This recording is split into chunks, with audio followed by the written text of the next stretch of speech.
Avvalo o'zimga nasihat, qolaversa yaxshilikni ravo ko'rgan opa singillarimga nasihat.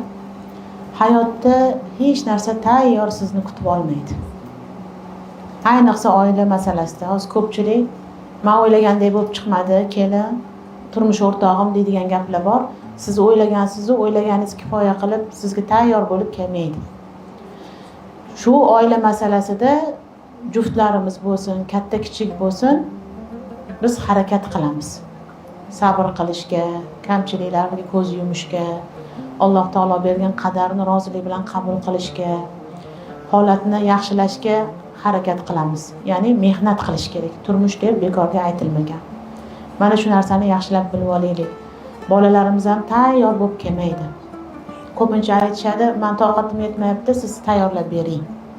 Yoki turmushiga bir oy qolgan qizni olib kelib, shuni turmushga tayyorlab bering. Bir oyda nimani tayyorlaysiz? U siz yoshligidan tayyorlashingiz kerak edi, boyaga aytib o'tganimizdek. Mana shu narsani bilib olishimiz kerak. Hech narsa qo'limizga tayyor yetib kelmaydi.